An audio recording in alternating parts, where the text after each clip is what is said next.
திரு சூர்யா, விஜயை கூட்டணிக்கு கொண்டு வரக்கூடிய முயற்சி தான் சிபிஐ விசாரணை அப்படின்னு திமுக கூட்டணி கட்சிகள் 3 கட்சிகளுமே மாறுபட்ட குரலில் ஆனால் ஒரே டோனில் ஒழிச்சிருக்காங்க. ஏன்னா இந்த வழக்கில் பாஜக சார்ந்த பலரும் இந்த வழக்கு கேஸ் போட்டிருக்காங்க. உச்சநீதிமன்றத்துக்கு 2 பேர் போனாங்க. அதையும் என்னாச்சு பார்க்குறாங்க. அதான் 2 விஷயங்கள். இப்போ இது ஸ்கிரிப்டுன்னு நீங்கள் சொன்னீங்கன்னா அப்போ கரூரில் நடந்தது யாருடைய ஸ்கிரிப்டுன்னு கேட்க வேண்டியது வரும். இது வந்து தேவையில்லாத பேச்சுகள், உச்சநீதிமன்றத்தையே குறை சொல்லுகின்ற விஷயங்கள். நாங்கள் இந்த சம்பவத்தினுடைய முதல் நாளிலிருந்து சொல்லி வந்த குற்றச்சாட்டுகளை உச்சநீதிமன்றமும் உறுதி செய்திருக்கின்றது. இந்த உச்சநீதிமன்றம் வழங்கியிருக்கிற தீர்ப்பு மொத்தம் 25 பக்கம். அதில் 15 பக்கம் வந்து மெட்ராஸ் ஹைகோர்ட்டில் சிங்கிள் ஜட்ஜ் பெஞ்சில் அவர் நீதியரசர் எப்படி இது போன்ற ஒரு தவறான தீர்ப்பை கொடுத்தார் அப்படின்றது அவரை கேள்வி கேட்கும் விதமாக இருக்கின்றது. அடுத்த 10 பக்கங்களில் இந்த வழக்கை ஏன் சிபிஐ விசாரணைக்கு உட்படுத்துகிறோம் அப்படின்னு இருக்கு.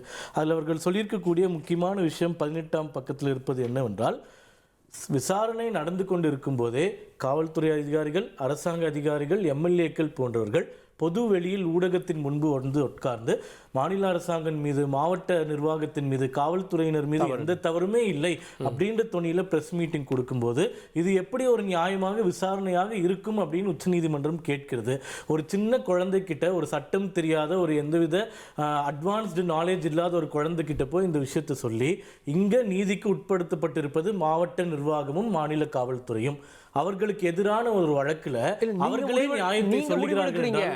ஹேமமாலினி வந்து என்ன சொன்னாங்க, இங்க நடந்தது எது இயற்கையானதா தெரியலன்னு ஹேமமாலினி ஒரு முடிவு சொல்றாங்க. அவர்களுடைய அரசு தாவேக்காவை குற்றம் சாட்டுது, பாஜக திமுக அரசு குற்றம் சாட்டுது. 2 பேரும் ஒரு முடிவு எடுக்கிறீங்க. தாவேக்காவை குற்றம் சாட்டுறதுலே இவர்களுடைய அரசியல் போதாமை நம்மளுக்கு வெளிப்படுது. அதாவது கிமு கிபி மாதிரி சம்பவத்துக்கு முன், சம்பவத்துக்கு பின். சம்பவத்துக்கு முன் நடந்த விஷயங்களை பற்றி தான் விவாதம் நடத்த வேண்டும் என்றால், சம்பவத்துக்கு முன் வந்து தான் இவர்கள் வந்து அந்த கூட்டம் நடத்துவதற்கான அனுமதியை கொடுத்தார்கள். சம்பவத்திற்கு பின் விஜய் களத்துக்கு வரல, விஜய் உயிரிழந்தவர்களை பார்க்கவில்லை, விஜய் கட்சியினர் யாரும் வரவில்லை, விஜய் கட்சியினர் ஆன்டிசிபேட்டரி பெயில் வாங்க, இதெல்லாம் பின், அதெல்லாம் நம்ம பேச வேண்டாம். முன் என்னென்ன பிரச்சனைகள் நடந்தது, விஜய் அவர்களுடைய கட்சி சார்பாக பிரச்சனை இருந்ததுன்னா அதை சிபிஐ விசாரிக்கிட்டு இப்போ நான் என்ன கேட்கிறேன், இவர்கள் மீது எந்த தவறும் இல்லாத பட்சத்தில் எதற்காக இத்தனை அதிகாரிகள் பொது வெளியில் வந்து திமுக அரசை வந்து டிஃபென்ஸ் செய்றாங்க? இரண்டாவது, உங்க மேல ஒரு தப்புமே இல்லைன்றப்போ சிபிஐ வந்து விசாரிக்கட்டுமே. இது வந்து வெறும் சிபிஐ விசாரணை கிடையாது, உச்சநீதிமன்றம் மானிட்டர்ட். பாஜக சிபிஐ விசாரணை கேட்கிறப்போ அதுல பொலிட்டிக்கல் கெயின் பாஜகக்கு இருக்கு. விஜய் எப்படியாவது தங்களுடைய வலையில கொண்டு வந்துடலாம்னு வெயிட் பண்றாங்க. இதே திமுக எவ்வளவு வழக்குகள்ல சிபிஐ விசாரணை கேட்டாங்க. தூத்துக்குடி வழக்குல இருந்து 9 வழக்குகளை நான் சொல்ல முடியும். அவர்கள் எதிர்க்கட்சியாக இருக்கும்போது சிபிஐ விசாரணை கேட்டாங்க. அப்ப நீங்க கேட்கும்போது இதே மாதிரி பாஜக கைப்பாவையாக அந்த விசாரணை போகணும்னு கேட்டீங்களா? அதாவது ஆளும் கட்சியா இருக்கும்போது ஒரு வாதம், எதிர்கட்சியா இருக்கும்போது ஒரு வாதம். இப்ப சிபிஐ விசாரணை வேண்டும் என்று விஜய் கட்சியினரே கேட்டுதானே கோர்ட்டுக்கு போனாங்க. அப்ப அவர்களுடைய அஜெண்டா என்ன? பிஜேபி வந்து அதுலயே முரண் இருக்கு. சிபிஐ விசாரணை கேட்ட அந்த 3 பேருமே பாதிக்கப்பட்டவர்களுடைய தரப்பு. அதுல 2 பேர் வந்து இல்ல, நாங்க இல்ல, எங்கிட்ட ஏமாத்தி கையெழுத்து வாங்கிட்டாங்கன்னு அந்த முறையீடு இருக்கு. அது இவர்கள் அரசாங்கத்தை பத்தி நம்மளுக்கு தெரியும் இல்லையா? அதுல ஒருத்தர் வீடியோ வெளியிட்டிருக்கார் எப்படி மிரட்டப்படுகிறார் என்று. அதான் நான் சொல்றேனே, மக்களுக்கு உண்மை தெரியாமல் நம்ம எப்படியாச்சும் தப்பிச்சுக்கலான்னு திமுக நினைத்தது. அந்த எண்ணம் தவிடுபொடி ஆகிவிட்டதால் அவர்கள் நேரடியாக இந்த உச்சநீதிமன்ற தீர்ப்பை விமர்சிக்காமல் அவர்கள் கூட இருக்கக்கூடிய கூட்டணிகளை, நான் கடினமான வார்த்தைகளை பயன்படுத்த விரும்பவில்லை, அவர்கள் சொல்வதை எல்லாத்திற்கும் தலையாட்டுகின்ற கூட்டணி கட்சிகளை வைத்து இதை விமர்சனம் செய்ய வைக்கிறார்கள். அவர்கள் இந்த நீதிமன்ற தீர்ப்பை கூட பார்க்கல. திமுக தான் அப்படி, திமுக அவங்க சொல்லிட்டா பிரச்சனை ஆயிடும் சொல்லிட்டு அந்த வார்த்தையை பயன்படுத்துவதற்கு மன்னிக்க வேண்டும். அவர்கள் அடிமையாக வைத்திருக்க கூட்டணி கட்சிகளை இவ்வாறு பேச வைத்து அவர்களுடைய போதாமையை வெளிப்படுத்துகிறார்கள். நான் சொல்வது, உங்கள் மீது எந்த தவறும் இல்லை என்றால் சிபிஐ விசாரணைக்கு ஒத்துழைப்பு கொடுங்களேன். ஏன் பயப்படுறீங்க?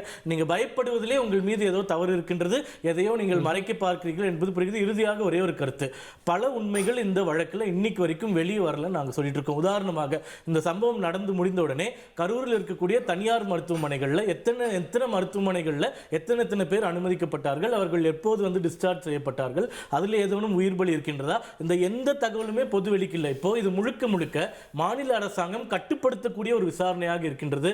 அதற்கு இப்போது விடிவு காலம் கிடைத்திருக்கிறது. மக்களுக்கு தெரியும் சொல்றீங்க, மத்திய அரசுக்கும் சிபிஐக்கும் சம்பந்தம் இல்லை. எப்படி நீங்க எடுத்துக்கோங்க. திமுக அரசு மக்களிடம் மறைக்க விரும்புவதை பாஜக வெளிக்கொண்டு வரும் எடுத்துக்கோங்க. வச்சிருக்கவங்க தப்பு இல்லை. கேட்போம் ப்ரொஃபசர், இது திமுகவுடைய குரல். அந்த குரலை இன்னைக்கு கூட்டணி கட்சிகளை வச்சு ஒழிக்க வச்சிருக்காங்க. மார்க்சிஸ்ட் கம்யூனிஸ்ட் சொல்லுது, விசிகா சொல்லுது, காங்கிரஸ் சொல்லுது. நேரடியா விமர்சிச்சா அது திமுக அரசு நேரம். இப்போ கூட்டணி கட்சிகள் மூலமாக அதை வெளிப்படுத்துறாங்கன்ற குற்றச்சாட்டு வைக்கிறார்.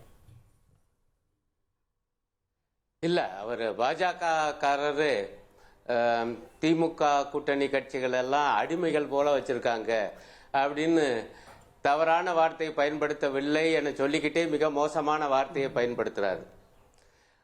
கூட்டணி கட்சிகளை அடிமைகளா வச்சிருக்கிறது பாஜக தான். எடப்பாடியார் முதலமைச்சராக இருந்த பொழுது 4 ஆண்டு காலம் அதிமுகவை எப்படி வச்சிருந்தாங்க, எப்படி மிரட்டி வச்சிருந்தாங்க, விவசாய மசோதாக்கள்ல இருந்து சகலத்துக்கு எப்படி அவங்களுடைய ஒப்புதலை வாங்கினாங்க, நாங்க வேற வழி இல்லாம அவற்றையெல்லாம் ஆதரிக்க வேண்டி வந்துச்சுன்னு எடப்பாடியாரே எப்படி புலம்புனாரு. இவ்வளவு வரலாறுங்க. இவங்கெல்லாம் பேசலாமா அடிமைங்கிற சொல்ல? கொஞ்சம் எதிரொலிக்குது, சரி பண்ண சொல்லுங்க. ஆக இந்த மாதிரி அதிமுகவை அடிமைப்படுத்தி வச்சிருந்த கட்சி இன்றைக்கு தாவேகாவையும் அடிமைப்படுத்த பாக்குது. அதுதான் எங்களுடைய குற்றச்சாட்டு. இருக்கிற ஒரு அடிமை போதாது, இன்னொரு புதுசா ஒரு அடிமை வேணும்யா சார். அவங்க கூட்டணிக்குள்ளே போல அதுக்குள்ள இந்த குற்றச்சாட்டு வைக்கிறீங்க. இன்னும் சொல்ல அவங்க வந்து பாஜகவை எதிர்க்கிறாங்க, கொள்கை எதிரின்றாங்க, அவங்கள வந்து அடிமைப்படுத்த போறாங்கன்றீங்க. அதுக்கு தான் வர்றேன். ரொம்ப நல்லா எடுத்து கொடுத்தீங்க.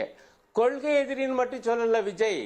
இதே கரூர் கூட்டத்துக்கு முன்பு நாமக்கல்ல என்ன பேசினாரு கார்கே, உங்களுக்கு தெரியாததா? கடுமையாக பாஜகவை தாக்கி பேசினாரு. தமிழ்நாட்டுக்கு அவங்க என்னையா பண்ணிருக்காங்க? செஞ்சதெல்லாம் துரோகம் தான். அந்த பாஜகவோட அதிமுக கூட்டணி சேர்ந்திருக்கு. இதெல்லாம் ஜெயலலிதா அம்மா ஏற்பாங்களா? எவ்வளவு ஆவேசமா கேட்டாரு.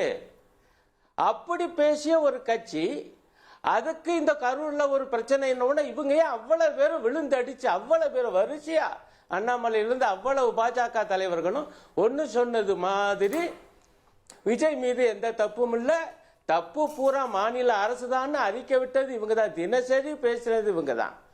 அதே போல எடப்பாடியாரும் பேச ஆரம்பிச்சார். முதல்ல கூட அவர் அப்படி பேசல, அடுத்தடுத்து பூரா பாஜகவை பார்த்து அதுதான் பாருங்க, பாஜக சொன்னோன்னு அப்படியே எதிரொலிச்சாரு எடப்பாடியார். ஆமா, பூரா அரசு தரப்பு தான் அவ்வளவும், எல்லாத்துக்கும் காரணம் 41 பேர் செத்ததுக்கு அந்த கூட்டத்தை கூட்ட விஜய் காரணம் அல்ல. குடிக்க தண்ணி கூட வைக்காத விஜய் கட்சி தலைவர்கள், 2ஆம் கட்ட தலைவர்கள் காரணம் அல்ல. அந்த நிகழ்ச்சி நடந்த பிறகு, அந்த கொடுந்துயரம் நடந்த பிறகு என்ன ஏதுன்னு பார்க்காம தலைமறைவாகி போன அந்த 2ஆம் கட்ட தலைவர்கள் காரணம் அல்ல. எல்லாத்துக்கும் மாநில அரசு தான் காரணம் என்று பாஜக தலைவர்கள் சொன்னாங்க, எடப்பாடியாரும் சொன்னார். அப்படி இவங்க திடீரென்று ஏன் மாறினாங்க? அவங்க தான் கொள்கை எதிரின்னு சொல்லியிருக்காரு. அப்ப கூட மத்தியானம் கூட திட்டியிருக்காரு. ஏங்க போய் விழுந்தடிச்ச விஜய்க்கு ஆதரவு இந்த விஷயத்துல? அது தமிழக அரசு மறைக்க பாக்குது, அத அந்த உண்மையை கொண்டு வரோன்றாங்க. ஏங்க மறைக்க பாக்குறது உங்களுக்கு எப்படிங்க தெரியுச்சு? இவங்களுக்கு மட்டும்தான் உண்மை தெரியுமா? நாங்க ஒரு வழக்கு போகுது சென்னை உயர் நீதிமன்றத்தில். அவரு எல்லாரும் ஒப்புக்கொள்கிற ஒரு நியாயமான ஒரு ஐபிஎஸ் அதிகாரி, முன்னாள் சிபிஐ அதிகாரியை வச்சு அது ஒரு சிறப்பு புலனாய்வு குழுவை அந்த உயர் நீதிமன்றம் அமைக்குது. அது பணியை துவைக்கிருக்கு. ஏற்கனவே இன்னொரு தனிநபர் கமிஷனும் அன்று இரவே அறிவிச்சிருந்தாரு. அது வேலையும் நடந்துகிட்டு இருக்கு. அதெல்லாம் உண்மையை அவங்க சொன்னதை நான் ஏற்கனவே சொன்னாலாவது பரவாயில்ல. அவங்க அறிக்கையெல்லாம் வந்த பிறகு இவங்க உடனே ஆரம்பிச்சுட்டாங்களே. இவங்களுக்கு மட்டும் எப்படி தெரிஞ்சு இது பூரா மறைக்கிறாங்கன்னு? இவங்களுக்கு மட்டும் எப்படி தெரிஞ்சு? இல்லைங்க, பூராமே எவ்வளவு தூரம் திமுக அரச நீங்க ஏதேனும் விமர்சனம்னா நியாயமா இருந்தா நாங்க கூட அது ஏற்போம். ஆனா நியாயமே இல்லாத விமர்சனம், வெறுமன தேர்தல் வருது, தேர்தல் காலத்துல திமுக அரசு திமுக கூட்டணியை சிக்கல்ல உருவாக்கணும் என்பதற்காகவே சொல்லி அப்ப இருந்தே சிபிஐ அவங்களுடைய விசாரணை தான் வேண்டும் என்று பாஜக தலைவர்கள் ஒவ்வொருத்தங்களா குரல் எழுப்பி கடைசியில் ஆட்களை விட்டு அங்க போய் அதுல 3ல் 2 பேர் பின்வாங்கினது. சரி, அதெல்லாம் ஒரு பக்கம் இருக்கட்டும். இவங்க தான் கொண்டு போய் கேட்டாங்க. கேட்டு சிபிஐ உத்தரவு ஆணை என்பது வந்திருக்கு. அப்படி என்றால் இதுல எல்லாம் ஒரு வலைப்பின்னல் இருக்கா இல்லையா? அப்ப இவர் உடனே நீதி வெல்லும்னு அறிக்கை விடுறாரு. எப்ப விடுறாரு? இந்த சிபிஐ உத்தரவு என்று உச்ச நீதிமன்றம் சொன்ன பிறகுதான் நீதி வெல்லுதுங்கிறாரு. அப்ப சிபிஐ விசாரணையை விஜய் அவர்களே ஏற்கிறாரு. அவர் தான் கொஞ்ச நாளைக்கு முன்பு என்ன பேசினார் என்றால், சிபிஐ என்ன சிபிஐ விசாரணைங்கிறீங்க, சிபிஐ என்பது ஆர்எஸ்எஸ் பிஜேபியுடைய கைப்பாவை. சொன்னது யாரு? திரு விஜய் அவர்கள். கைப்பாவைங்கிற வார்த்தை இப்ப கூட பாஜக காரர் பயன்படுத்தினார். எனக்கு வேடிக்கையா இருந்துச்சு. உங்க அந்த சிபிஐ பத்தி அது கைப்பாவை என சொன்னது விஜய். இப்ப வந்து நீதி வெல்லுங்கிறாரு. அப்ப இந்த முரண்கள்லாம் எதை காண்பிக்குது? ஏதோ ஒரு சிக்கல். ஓகே, முரண்களுக்கு நிச்சயம் முதல்ல நேரடி பொறுப்பு இருக்கோ இல்லைங்களோ, நான் என்ன சொல்ல, ஒரு கூட்டத்தை கூட்டுறாரு, ஒரு தார்மீக பொறுப்பாவது இருக்காதாங்க. எந்த கட்சி கூட்டத்தை நடத்திச்சோ அந்த கூட்டத்தில் நெரிசல் ஏற்பட்டு 41 பேர் சாவு, அதிலும் பிள்ளைகள் சாவு, பெண்கள் சாவு, இவரை பார்க்க வந்தவங்க சாவு. ஆனா எனக்கு எந்த பொறுப்பு? அந்த வீடியோல என்னங்க சொன்னாரு விஜய்? ஐயா, நீங்க கொடுத்த இடத்துல கூட்டம் நடத்தின தவிர நாங்க என்ன தப்பியா பண்ணோம்? ஒண்ணுமே தப்பு இல்ல. அது அப்படிதான் பாஜக லைன், அதுதான் அதிமுக லைன். அதை கொண்டு போய் அங்க வச்சு உச்ச நீதிமன்றத்துல சிபிஐ அப்படி சொல்லி வாங்கியிருக்காங்க. ஆக இதன் மூலமாக விஜய் மட்டும் தான் தப்பு அப்படின்ற முன்முடிவுக்கு திமுகவும் அரசும் வருது அப்படின்றாங்க. அது சரியான கேள்வி இருக்குல்ல? இல்ல என்ன வாக்கியத்தை முடிக்கல, முன்முடிக்கும். ஆக எந்த தப்பும் இல்லை என சொல்ல வைக்கிறதுக்கான ஏற்பாடு நடக்குது. சிபிஐ பத்தி நமக்கு தெரியாது. அதுதான் விஜயே சொல்றாரு கைப்பாவைன்னு. சிபிஐ எடுத்த வழக்குகள்ல என்ன ஒரு நியாயமான ஒரு தீர்வை கண்டிருக்காங்க? குற்றத்தை நிரூபிச்சு எந்த குற்றவாளிகளுக்கு தண்டனை வாங்கி கொடுத்திருக்காங்க? இன்னும் பிரச்சனை இருக்குல்ல. எதுல இருந்து கட்டணையில பல கோடி ரூபாய் வந்ததுல இருந்து ஸ்டெர்லைட் ஆயிருந்த வரிசையா சொல்ல முடியும். நான் சரி கேப்போம். இதெல்லாம் பிரச்சனைகள் இருக்குது. சரி கேப்போம்.